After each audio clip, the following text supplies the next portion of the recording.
여러분, 살면서 이런 사람 만나본 적 있으시죠? 처음엔 정말 괜찮은 사람인 줄 알았어요.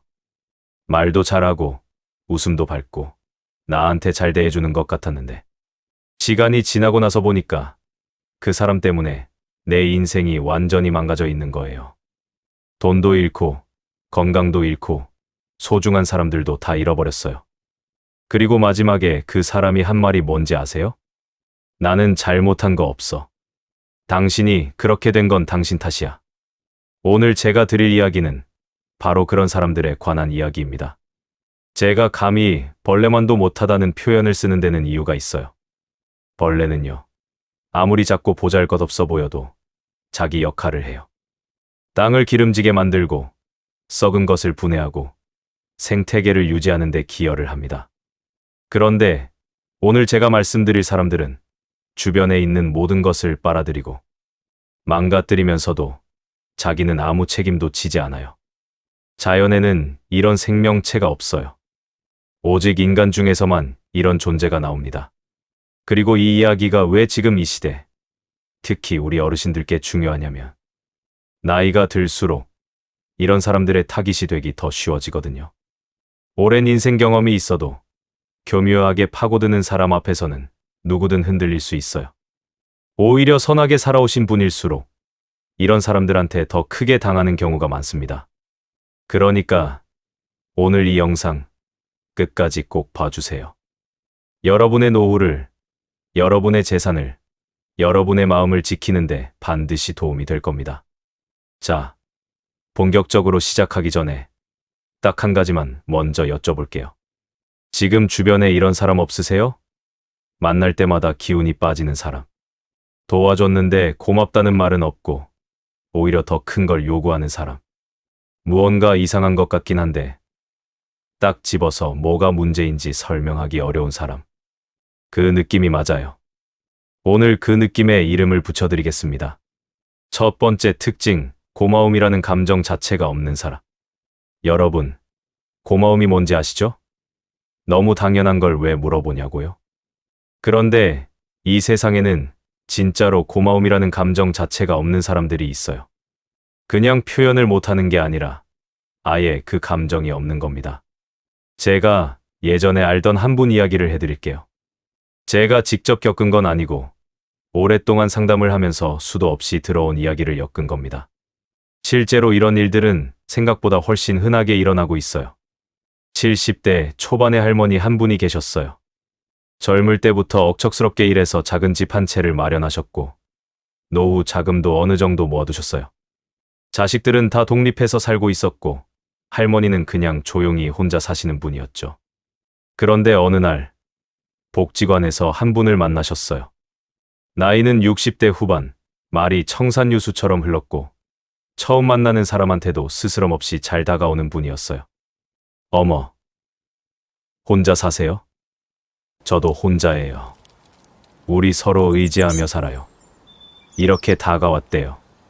할머니는 외로우셨거든요. 자식들은 바쁘고 친구들은 하나둘 세상을 떠나고 아는 사람들도 점점 줄어드는데 이렇게 먼저 다가와 주는 사람이 얼마나 반가웠겠어요. 처음에는 밥도 같이 먹고 산책도 같이 하고 진짜 좋은 친구처럼 지냈대요. 그런데 한 달쯤 지나니까 슬슬 달라지기 시작했어요. 언니, 나 요즘 좀 쪼들려요. 병원비가 많이 나왔어요. 그래서 할머니가 조금 빌려드렸어요. 그냥 받으라고 했는데 그분이 꼭 갚겠다고 했대요. 다음 달에는 언니, 자식한테 용돈 좀 줘야 하는데 이번 달이 너무 빠듯해요. 또 도와드렸어요. 그 다음에는 언니, 우리 그냥 같이 살면 어때요? 둘 다 혼자인데 같이 살면 생활비도 절약되고 좋잖아요. 그렇게 시작된 동거가 결국 어떻게 됐는지 아세요? 2년이 지났을 때 할머니 통장에 남아있던 돈은 거의 없었어요. 이런저런 이유로 빌려주고 내주고 보태주다 보니까 그렇게 됐는데 그분은 단 한 번도 고맙다는 말을 진심으로 한 적이 없었대요. 고마워요 라는 말 자체는 했어요. 그런데 그게 마음에서 나온 말이 아니라 그냥 다음 부탁을 하기 위한 준비 동작 같은 거였어요.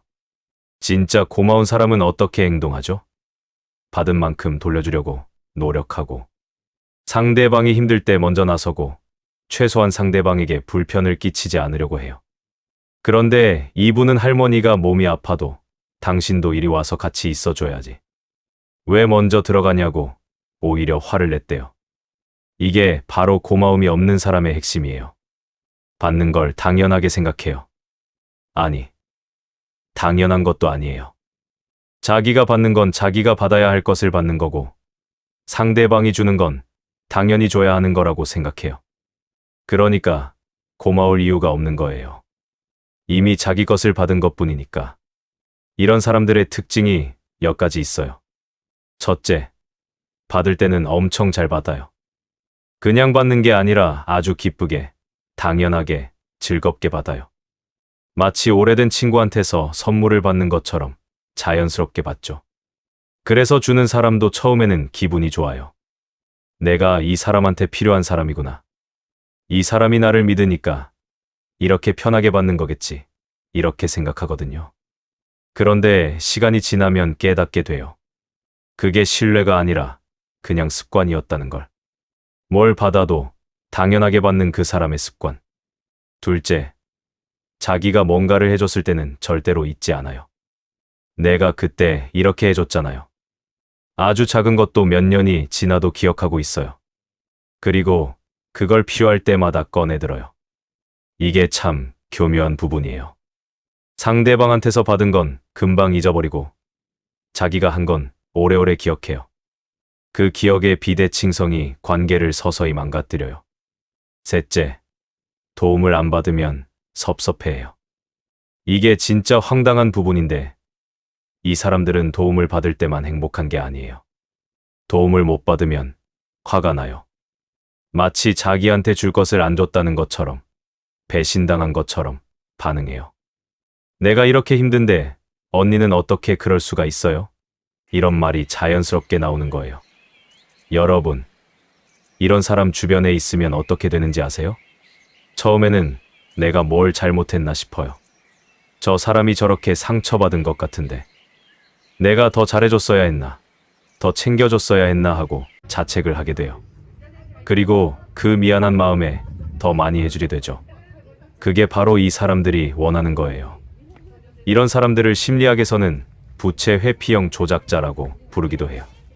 절대로 심리적인 빚을 지지 않으려 하면서 상대방은 항상 빚진 것 같은 느낌이 들게 만드는 사람들이에요. 그럼 이런 사람을 어떻게 알아볼 수 있을까요? 딱 하나만 보세요. 처음 만나서 서너 번 만났을 때 그 사람이 다른 사람 이야기를 어떻게 하는지 들어보세요. 특히 예전에 자기한테 도움을 줬던 사람 이야기를 어떻게 하는지.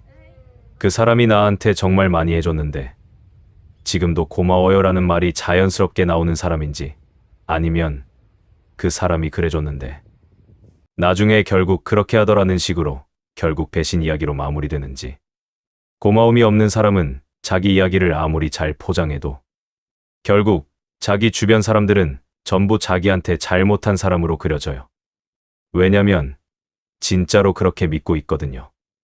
두 번째 특징, 자기가 손해볼 일은 절대로 하지 않는 사람. 자, 이번 특징은 조금 더 섬세하게 보셔야 해요. 왜냐면 겉으로 보면 이런 사람들이 굉장히 현명하고 알뜰하고 심지어 멋있어 보이기도 하거든요. 이 유형의 사람들은 계산기가 항상 켜져 있어요. 모든 관계, 모든 행동, 모든 말 한마디에 계산이 들어가 있어요. 내가 이 사람한테 이렇게 하면 뭐가 돌아올까? 이걸 해줬을 때 내 손해가 얼마나 될까? 이 사람이 나한테 앞으로도 쓸모 있을까? 이 자체가 꼭 나쁜 건 아니에요. 현실적인 사람이라면 어느 정도는 이런 생각을 해요. 그런데 문제는 이 계산이 너무 극단적이고 철저해서 정작 다른 사람이 힘들 때 단 한 번도 예외를 만들지 않는다는 거예요. 제가 또 하나의 이야기를 해드릴게요. 이번에는 남자분 이야기예요. 60대 후반의 한 어르신이 오랫동안 알고 지낸 지인이 있었어요. 젊을 때부터 알던 사이라 서로 어려울 때 도와주고 그렇게 지냈대요. 그런데 어르신이 나이가 들면서 몸이 안 좋아지기 시작하자 뭔가 달라지는 걸 느꼈대요. 전에는 가끔씩 형, 뭐 필요한 거 없어요? 내가 뭐 사다 줄까요? 이런 말이 자연스럽게 나왔는데 어르신이 어딘가 의지해야 하는 상황이 생기기 시작하자 그 빈도가 확 줄어든 거예요. 결정적인 일이 있었대요. 어르신이 병원에 입원을 하게 됐어요. 수술은 아니었지만 며칠 입원을 해야 하는 상황이었고 자식들은 지방에 살아서 당장 올 수가 없었어요. 그 지인한테 나 혼자 입원하게 생겼는데 입원 절차할 때 잠깐만 같이 가줄 수 있어? 라고 부탁했대요. 그 지인의 대답이 뭔지 아세요? 형, 나 그날 선약이 있어요. 다른 사람한테 부탁해봐요. 그게 끝이었대요. 그냥 그 한마디. 나중에 알고 보니 그날 선약이라는 게 그냥 집에서 쉬는 날이었대요. 그 어르신이 말씀하셨어요. 그 말 들었을 때 뭔가 딱 정리가 됐어요. 아, 이 사람이 나한테 잘해줬던 건 진짜로 잘해준 게 아니었구나. 언제나 내가 도움이 될 때만 잘해준 거였구나. 이 두 번째 유형의 사람들은 좀 더 교묘해요. 왜냐면 이 사람들은 실제로 뭔가를 해주기도 하거든요. 아예 안 해주는 사람들이 아니에요. 그런데 그 타이밍이 항상 자기한테 유리할 때예요. 내가 이 사람한테 이걸 해주면 저 사람이 나를 더 좋게 볼 것 같을 때, 이걸 해주면 나중에 더 큰 걸 돌려받을 수 있을 것 같을 때, 이걸 해주지 않으면 내 평판이 나빠질 것 같을 때, 그리고 반대로 이걸 해줘도 내 이득이 없을 것 같을 때, 이 사람이 이제 내 인생에서 더 이상 필요 없을 것 같을 때, 이걸 해줬을 때, 내가 조금이라도 손해볼 것 같을 때는 절대로 단 한 번도 예외를 만들지 않아요. 이게 왜 무서운지 아세요? 이런 사람 옆에 있으면 인간관계에 대한 내 기본 신뢰가 무너져요. 처음에는 사람이다 그렇지 뭐라고 합리화해요. 그러다가 점점 사람이라는 게 다 이런 거지. 뭘 믿어라는 생각이 굳어지게 돼요. 그리고 그 생각이 굳어지면 이제 진짜로 나한테 잘해주는 사람까지도 의심하게 돼요. 결국 그 한 사람 때문에 내 모든 인간관계가 오염되는 거예요. 이런 사람들의 또 다른 특징은 자기가 하지 않은 것에 대한 합리화가 굉장히 탁월하다는 거예요. 나도 사정이 있었어요. 다들 자기 인생이 있는 거잖아요. 내가 꼭 그렇게 해야 할 의무는 없잖아요. 이 말이 틀린 말은 아니에요. 맞아요. 의무는 없어요. 그런데 우리가 왜 의무가 없는데도 서로 도와주며 사느냐면 그게 인간이기 때문이에요. 그 의무 없는 배려와 도움이 쌓여서 관계가 되고 신뢰가 되고 마지막까지 곁에 있어주는 사람이 생기는 거거든요. 의무 없는 것은 안 해도 된다고 생각하는 사람 옆에는 결국 아무도 안 남아요. 그리고 그 사람은 그걸 배신당했다고 표현해요. 세 번째 특징, 자기 잘못을 절대로 단 한 번도 인정하지 않는 사람. 자, 이제 세 번째이자 제가 가장 중요하게 생각하는 특징을 말씀드릴 시간이에요. 솔직히 말씀드리면 이게 앞에 두 가지를 합친 것보다 더 무서워요. 첫 번째, 두 번째 특징을 가진 사람이라도 자기 잘못을 인정하고 달라지려는 의지가 있다면 변할 수 있어요. 그런데 세 번째 특징, 자기 잘못을 절대로 인정하지 않는 사람은 변하지 않아요. 변할 수가 없어요. 왜냐면 자기가 잘못했다고 생각을 안 하니까. 이 사람들을 설명하는데 딱 맞는 말이 있어요. 바로 내 탓은 없다는 거예요. 어떤 일이 잘 되면 내가 잘해서 잘 된 거고 어떤 일이 잘못되면 남 탓, 환경 탓, 운 탓이에요. 자기가 실수를 해도 그건 실수가 아니에요. 그렇게 될 수밖에 없는 상황이 만들어진 거고 그 상황을 만든 건 다른 사람들이에요. 제가 들어온 사례 중에 정말 가슴 아픈 이야기가 있어요. 한 가정에서 오랜 세월 가장 역할을 해오신 70대 어르신이 계셨어요. 평생 열심히 일하셨고 자식들도 다 키워내셨어요. 그런데 이 어르신 옆에 배우자가 있었는데 그 배우자분이 바로 이 세 번째 유형이었어요. 결혼 생활 내내 다툼이 있을 때마다 그 배우자분은 항상 이렇게 말씀하셨대요. 내가 이렇게 된 건 다 당신 때문이야. 당신이 나를 이렇게 만든 거야. 처음에는 어르신도 그 말을 믿으셨대요. 내가 뭔가 잘못한 게 있나? 내가 더 잘했어야 했나 하고 자책을 하셨어요. 그래서 더 노력하고, 더 맞춰주고, 더 참으셨어요. 그런데 수십 년이 지나고 나서야 자식들을 통해 깨달으셨대요. 어르신이 어떻게 하셔도 배우자분은 항상 같은 말을 하셨어요. 다 당신 탓이야. 어르신이 더 잘해줄 때도, 그보다 못해줄 때도 항상 탓은 어르신 것이었어요. 완벽하게 해줘도 탓이고, 조금 부족하게 해줘도 탓이었어요. 그건 어르신이 정말로 잘못한 게 있어서 탓하는 게 아니었어요. 그 배우자분의 방식이 원래 그런 거였어요. 모든 불만의 원인을 바깥으로 돌리는 것. 그게 그분의 삶의 방식이었어요. 이 세 번째 유형이 특히 무서운 이유는 이 사람들이 주변 사람을 서서히 망가뜨리기 때문이에요. 이 사람 옆에 오래 있으면 어떻게 되는지 아세요? 자기 자신을 믿지 못하게 돼요. 내가 뭔가를 하면 이게 맞나? 이것도 나중에 내 탓이 되는 건 아닐까 하는 생각이 항상 따라다니게 돼요. 그리고 점점 자신감이 없어지고 매사에 조심스러워지고 결국에는 그 사람의 눈치를 보면서 살게 돼요. 이게 바로 가스라이팅의 핵심이에요. 요즘 가스라이팅이라는 말을 많이 쓰는데 특별한 사람들만 당하는 게 아니에요.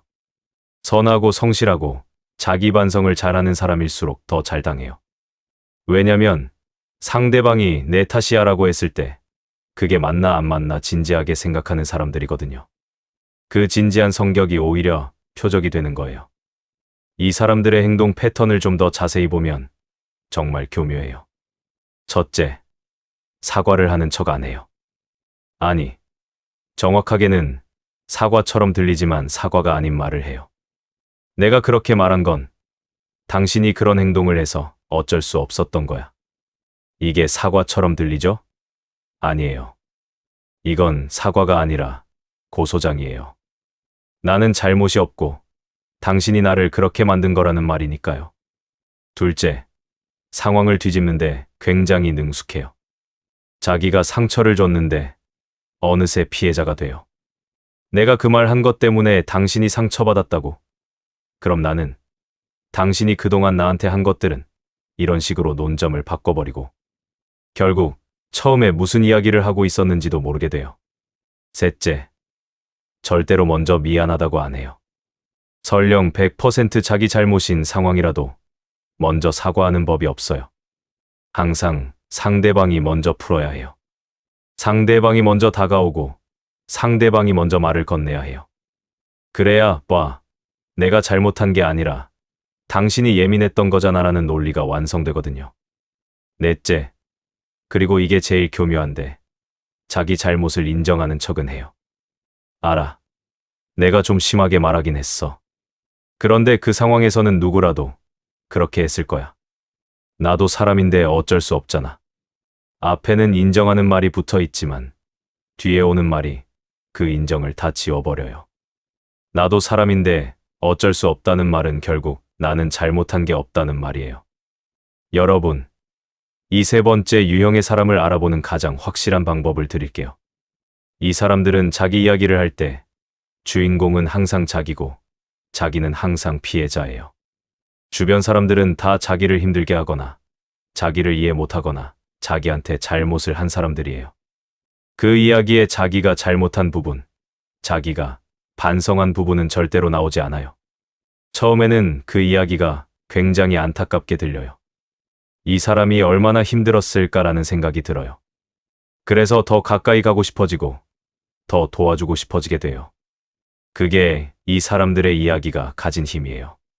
그런데 시간이 지나면서 보면 이 사람 주변에 있었던 사람들이 다 그 이야기 속에 악당이 돼 있어요. 예전 배우자도, 예전 친구도, 심지어 자식들도 다 자기한테 잘못한 사람들이에요. 그 오랜 인생에서 자기가 잘못을 인정한 이야기가 단 하나도 없어요. 그게 보이는 순간 조심하셔야 해요. 지금 이 사람한테 잘 보이고 있다면 언젠가는 나도 그 이야기 속에 악당이 될 수 있다는 걸 알아야 해요.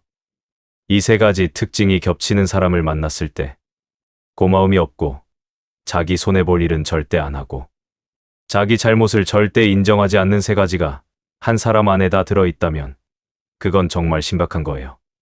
그런데 여기서 많은 분들이 이런 질문을 하세요. 그 사람이 나쁜 사람인 건 알겠어요. 그런데 이미 인연이 맺어진 상태에서는 어떻게 해야 해요? 혹은 가족이면 어떻게 해요? 자식이나 형제라면? 이 부분은 정말 조심스럽게 말씀드려야 할 것 같아요. 관계를 끊는 게 항상 답은 아니에요. 특히 가족이라면 더더욱 그래요. 그런데 한 가지는 분명해요. 이 사람을 변화시키려고 내 인생을 소비해서는 안 된다는 거예요. 이 세 가지 특징을 가진 사람이 스스로 변하는 경우는 굉장히 드물어요. 변하는 경우가 아예 없는 건 아니에요. 인생에서 정말 큰 충격을 받거나 스스로 전문적인 도움을 받거나 아니면 정말 오랜 시간이 걸리는 경우에는 변하기도 해요. 그런데 대부분의 경우 이 사람들은 변하지 않아요. 그 이유가 뭔지 아세요? 변할 필요를 못 느끼거든요. 자기는 잘못한 게 없고 항상 피해자이고 모든 문제의 원인은 남한테 있으니까 내가 뭘 바꿔야 하냐는 거예요. 그러면 우리는 어떻게 해야 할까요? 첫째, 적당한 거리를 유지하세요. 모든 관계가 다 가까울 필요는 없어요. 알고 지내되 내 속사정을 다 털어놓지 않고 내 재산이나 건강에 관한 이야기를 하지 않고 내 취약한 부분을 보여주지 않는 거예요. 물리적으로 멀어지기 어려운 상황이라면 심리적인 거리를 유지하는 것만으로도 많은 것이 달라져요. 둘째, 내가 변해야 해요. 이 사람이 아니라. 이 말이 억울하게 들릴 수 있어요. 왜 잘못한 사람 놔두고 내가 변해야 하냐고요. 그런데 여기서 변한다는 건 내 성격이나 인품을 바꾸는 게 아니에요. 이 사람한테 반응하는 방식을 바꾸는 거예요. 이 사람이 탓을 해도 내가 거기에 흔들리지 않는 것. 이 사람이 고마움 없이 받기만 해도 내가 더 주려고 애쓰지 않는 것. 이 사람이 계산적으로 대해도 내가 그 계산에 끌려다니지 않는 것. 이게 변화예요. 셋째, 그리고 이게 제일 중요한데 주변에 진짜 좋은 사람들을 더 많이 만나세요. 나쁜 사람 한 명을 어떻게 할 것인가를 고민하는데 에너지를 쓰는 것보다 좋은 사람 한 명을 더 깊이 사귀는데 에너지를 쓰는 게 훨씬 현명해요. 좋은 사람은 어떤 사람이냐고요? 별거 없어요. 받으면 고마워할 줄 아는 사람. 내가 힘들 때 손해를 감수하면서도 도와주려는 사람. 자기가 잘못했을 때 내가 잘못했어 라고 말할 수 있는 사람. 이 세 가지만 있어도 돼요. 그리고 그런 사람이 진짜 드문 게 아니에요. 우리 주변에 생각보다 많아요. 다만 오늘 제가 말씀드린 세 가지 특징을 가진 사람들이 워낙 에너지를 많이 빼앗아 가서 좋은 사람들을 알아볼 여유가 없는 거예요. 아직 늦지 않았어요. 지금 이 순간부터라도 어떤 사람에게 마음을 주고 어떤 사람과 거리를 둘지 조금 더 명확하게 선택할 수 있어요.